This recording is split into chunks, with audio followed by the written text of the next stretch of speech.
The distress signal echoed through the void with a trembling note that carried fear, desperation, and the final hope of a collapsing world.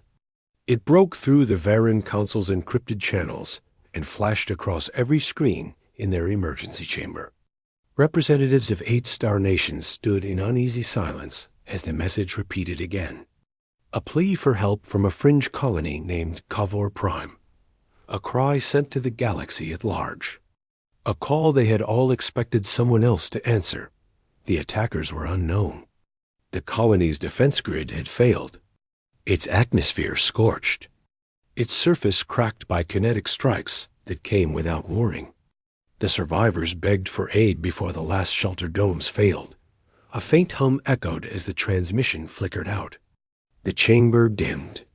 Then all eyes turned to the council's speaker. A tall, slender being named Vikel, whose long silver crest drooped with tension.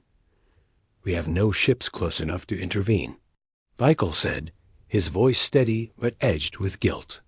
"By the time our fleets arrive, the colony will be ash and silence." Several council members exchanged glances. None argued. None offered a solution. Then the chamber lights shifted as a new signature appeared on their screens. It was not Varan. Not Allied. Not within any of their predicted responders. The computer chirped. Unregistered spacecraft incoming. The room stiffened. The council's heartbeats quickened. The unknown vessel dropped out of fold space near Kavor Prime with a ripple of hyperlight. Its hull was blocky and inelegant. Its design primitive by council standards. It bore no ornate plating or iridescent alloy. Instead, it was forged of dull metal reinforced, with angled armor and patches welded like scars. The translation program identified the ship's origin. A world the council barely knew. A world whispered about without certainty. A world rumored to be a death world. Earth. Inside the vessel stood Commander Hall, a human with short dark hair and the hardened expression of someone who had lived through too many emergencies. He reviewed the colony scans with swift focus while his crew steadied themselves at their consoles. Hale's voice carried the calm intensity of someone used to being the last. "Line of defense. Kavor Prime shields are down," Hale said. "Atmosphere unstable. Hostile forces still active. We're moving in." His crew nodded without hesitation. There was no debate. No delay. Humanity might have been late to join galactic society. But if there was one thing they understood, it was what to do when someone cried for help.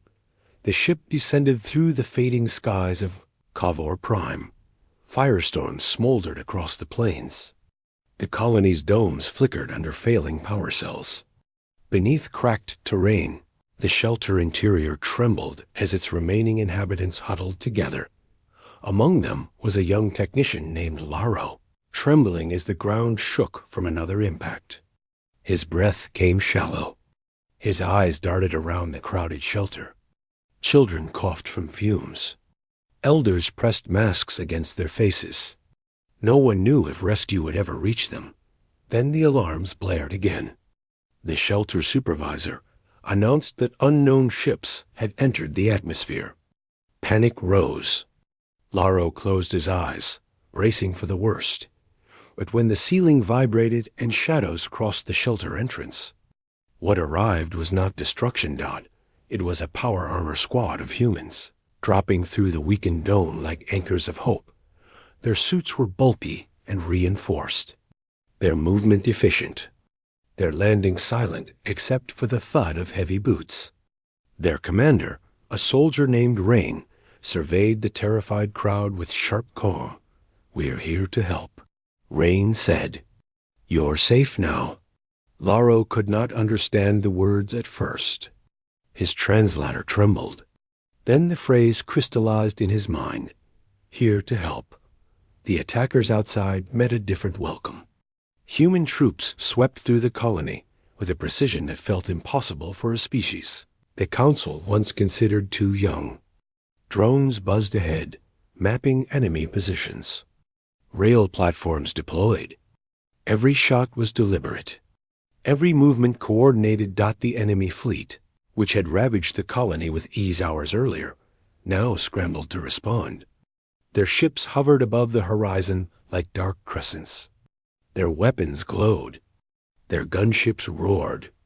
But their formation faltered when the human vessel rose from the colony's edge and fired a barrage that cut straight through their shields. The enemy commander attempted to reconfigure their stance, but it was too late. Commander Hale appeared on their intercepted frequency. "This colony is under our protection," Hale said. "Stand down." The enemy did not. Humanity reacted. The first strike lit the sky. Rail bursts seared the air. Human fighters dove with uncanny speed, their hulls reinforced for atmospheric turbulence. Every pass shredded enemy wings.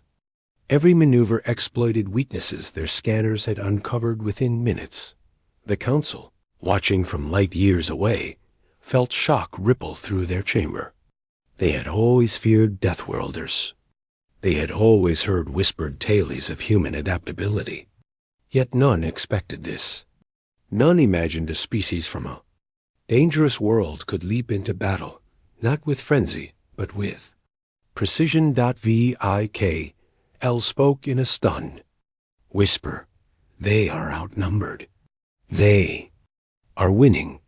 Another counselor replied, "On Cavor Prime." The tremors ceased as human soldiers secured the perimeter. Rain coordinated evacuation routes, while medics rushed to treat the wounded. Without hesitation, they distributed oxygen masks, water rations, thermal blankets, everything carried in the supply pods that had dropped with them.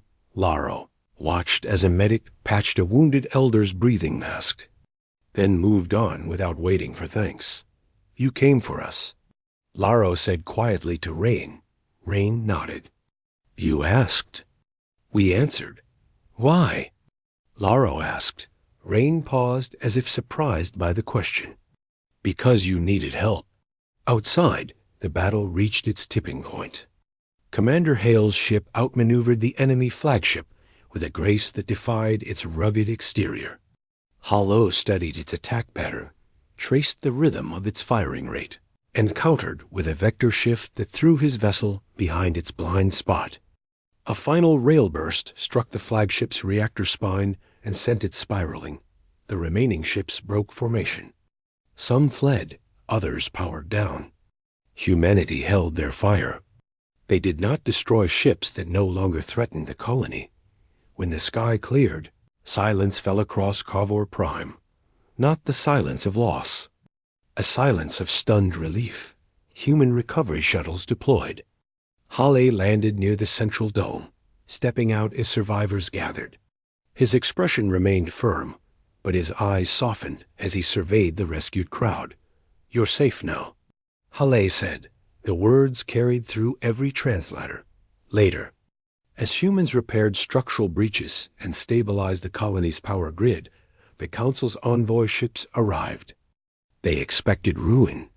Instead, they found human engineers guiding Viren technicians through emergency stabilizations. Human soldiers patrolling with disciplined calm. Human medics tending the wounded with methodical care.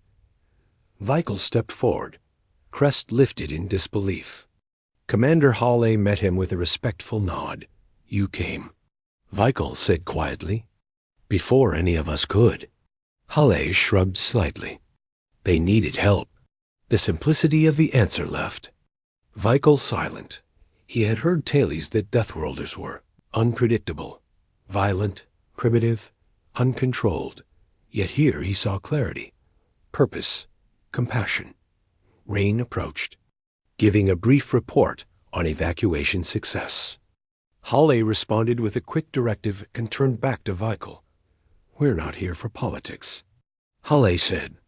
"We're here because someone called for help. That's all that matters." Vikl studied him. "Your people risked your lives for a colony that is not part of your alliances." Hale's response came without hesitation. Someone needed help. That refrain spread through the crowd. Whispers of admiration, confusion, gratitude. The council guards who had arrived tense now stood relaxed, their fear dissolving as the sun set over the battered landscape. Humans and Kavorans worked side by side to restore power to the main dome. Children watched the humans with wide eyes. Some tugged at armored gloves in awe. Others offered small tokens of thanks. Rain knelt as a child placed a tiny carved stone into his hand. He nodded once, holding it gently. Night fell. Fires cooled. Emergency lights glowed. A new calm settled across the colony. Later, inside the control dome, Vikel summoned the courage to speak the question weighing on him. Why did your species answer when so many others hesitated? Halle paused. He looked at the scanning screens displaying the colony. He looked at his tired crew. He looked at the survivors. Then he spoke in the steady voice of someone who understood the cost of waiting. Because once, long ago, no one came for us when we needed help. Halle said, "We learned from that. We swore we would not repeat it." The chamber fell silent. Vikel felt the weight of that truth. He looked around at the devastation that could have been far worse if humans had not intervened. "You have changed this day?" Vikel said softly, "We didn't come to change anything." Halle replied, "We came to help." In the following days, humans assisted in rebuilding damaged structures. They strengthened the shield grid. They trained volunteers to handle emergency preparation for future threats. And they did so without asking for reward. Word spread across the galaxy. Rumors of what the humans had done. Rumors that Deathworlders had answered a distress call without hesitation. Rumors that humanity ran toward danger when others turned away. Some species felt fear. Others felt admiration. But all felt something new. Respect. Kav or Prime slowly healed. Light returned to the domes. Crops regrew in hydro bays. Families walked outside